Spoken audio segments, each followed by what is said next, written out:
15, this is the control tower. The runway is clear. You are cleared for takeoff. Welcome back, I'm Raiden from Blue Water Gaming, and this week on Raiden Reviews, I'm taking a look at Ace Combat 7. Damn, has it been a long time, but let's not waste any more of that time. Let's get right into the review, starting as always with graphics. I'm starting to feel like a broken record when it comes to this section. It's 2019, AAA games look really good, and any game that even attempts to be photorealistic in this day and age is getting really close, and Ace Combat 7 is no exception. A special shout out in this section though is the water effects, specifically the water droplets when you're in first person view and you say fly through a cloud. It looks absolutely amazing, and I've never been in a fighter jet, but this is how I think that it would look if a fighter jet flew through a cloud. There are a few missteps here and there though, particularly when things are on the ground. Pop-in is extremely noticeable if you're flying close to the ground, but there's very few missions where you're actually flying in cities where it's actually very noticeable. When you're out in the country in most of the missions, it's nowhere near noticeable. On top of that, the ground is not exactly high resolution and in some places just looks quite bad, but then again, you're in a jet flying multiple hundreds of miles an hour, and so you're not really going to be noticing anything like that. And the last little nitpick that I have is the explosions, particularly when you're destroying an enemy aircraft. It's a little bland and boring and doesn't exactly look all that good. I have seen better explosions in other games, and while it's not particularly bad here, if you do get close enough to see one of these explosions, it's not all that great. Then again though, most of the time you won't actually be that close to the enemy jet that you are blowing up, so once again, that's not really that big of a deal. On the technical side of things, the game gave me a rock solid 60 the entire time that I played it, although I could see this game start chugging a little bit when you get into some of the older hardware, but I don't think that many people are going to have a problem running this game. And next, let's move on to sound, music, and voice. You've entered the clouds. Half of us are resupplying. We need We're near the Valley platform. Damn it! They caught us getting ready to deploy. Hurry it up! Strider 3, engaging. Cyclops 3, engaging. Cyclops 4 engaging. Enemy's got a lock.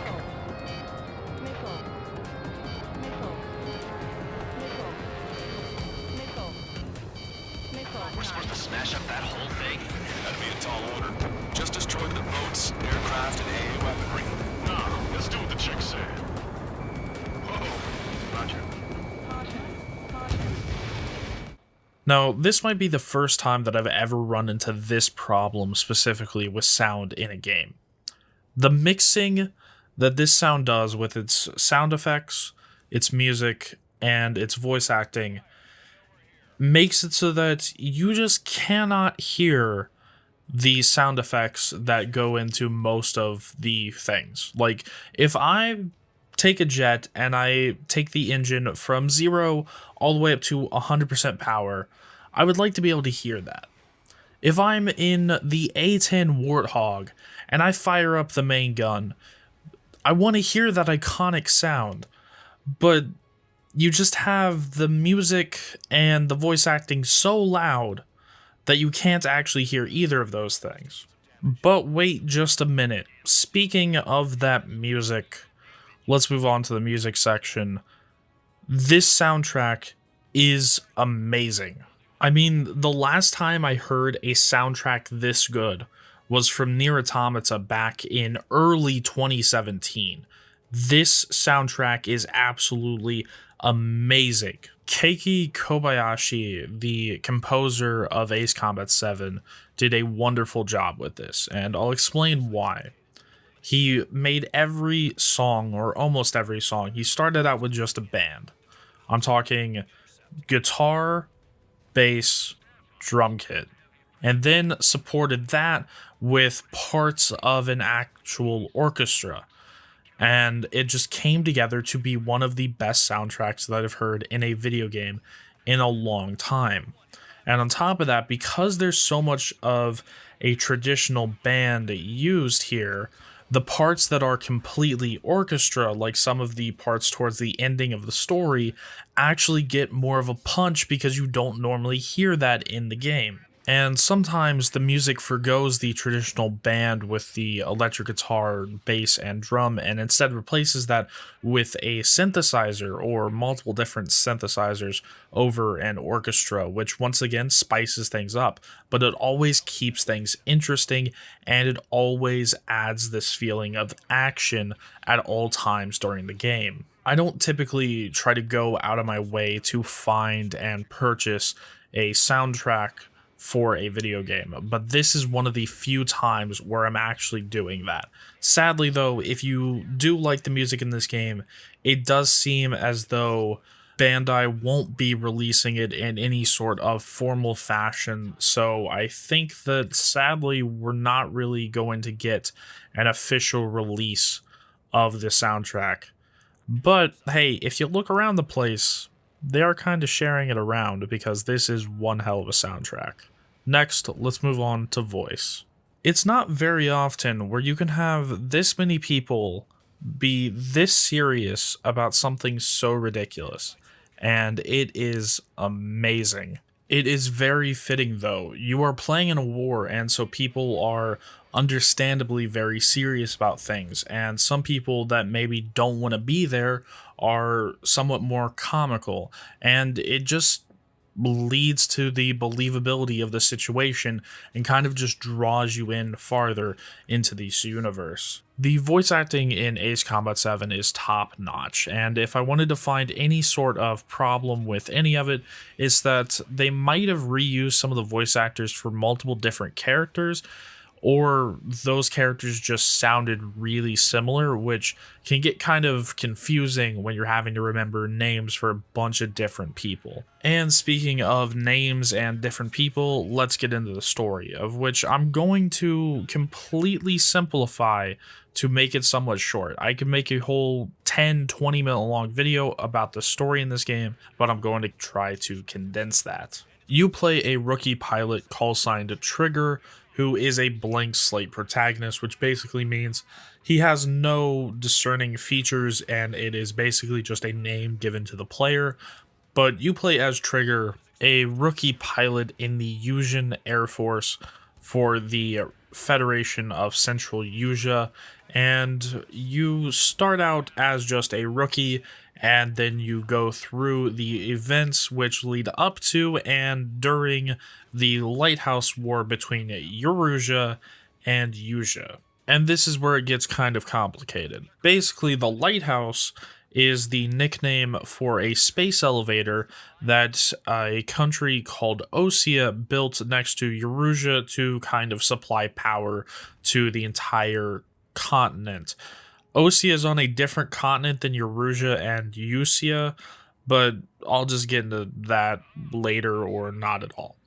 But basically, Eurasia wants to take the lighthouse for themselves, and Usia, being kind of like the good guys, is making sure that Eurasia doesn't just conquer the whole continent. And from there, you actually get a relatively short war. It all takes place in the course of a couple of months, and you go from the beginning of the war all the way to the very end of the war, and you follow Trigger's path from being a rookie through his ups and downs to being a war hero at the end of it. And this kind of segues nicely into gameplay, because the conflict that Usia and Eurasia have is very similar to modern day combat. Usia, the country that you fight for, has a very good air force and a very good army, and pretty much the best on the continent.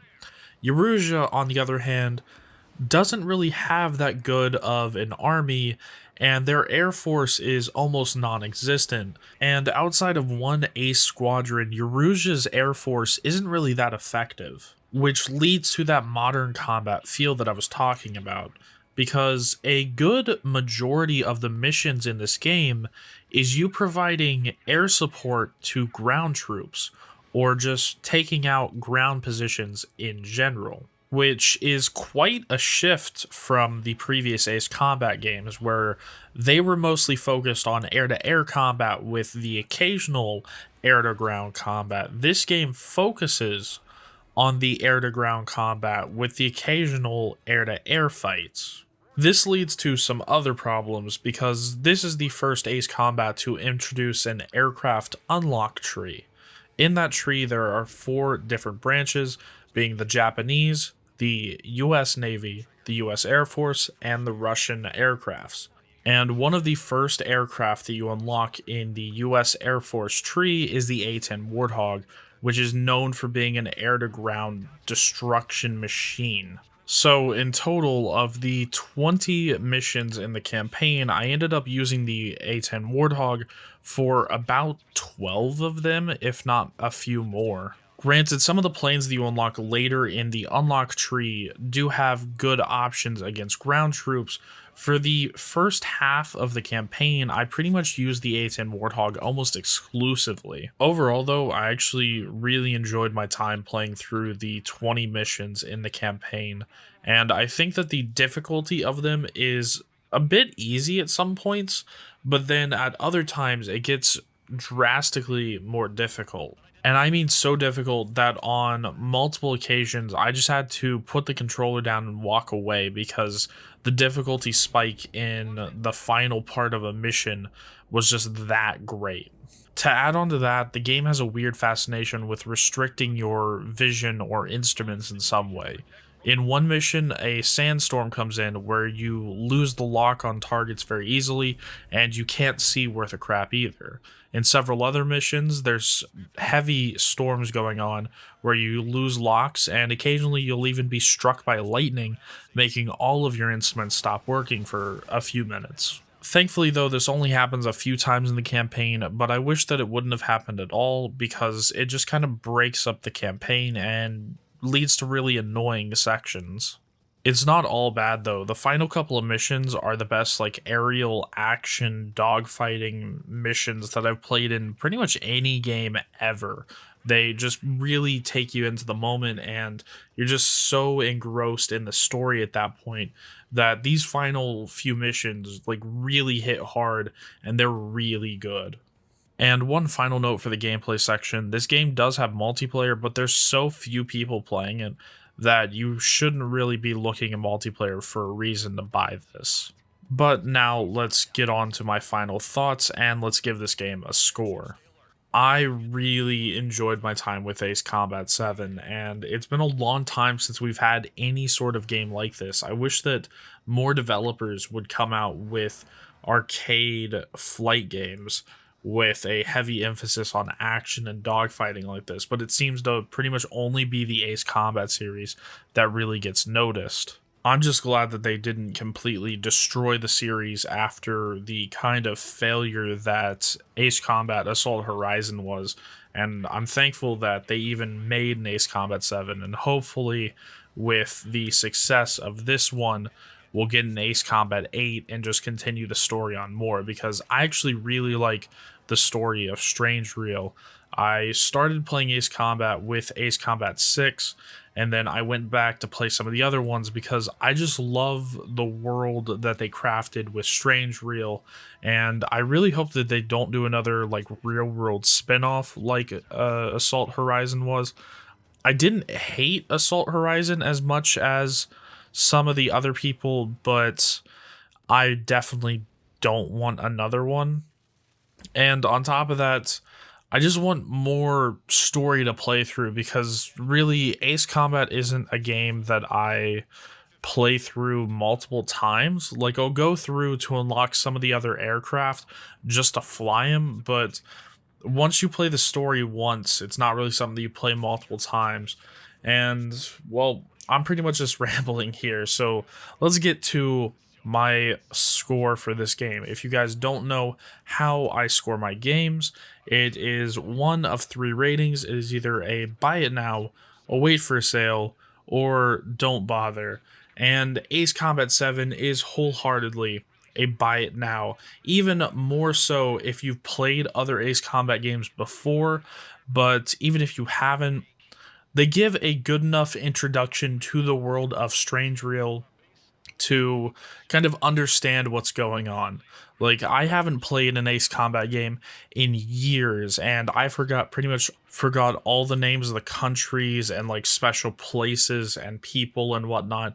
But this game quickly got me back up to speed, and for people that didn't play the original ones or any of the older ones, I think that you will get enough information here that you'll be able to understand what's going on, because this is a little bit disconnected from some of the older games because it does take place on a different continent than the other ones. I didn't play all of the old Ace Combat games, so some of the older ones might have taken place on this same continent, but it's disconnected enough that you don't have to play some of the earlier ones to get this. So yeah, overall, I absolutely loved Ace Combat 7, and I think that anybody that wants an arcade flight game will also love Ace Combat 7. So that's it for this. As always, I'm Raiden from Blue Gaming, and I'll see you guys in the next one.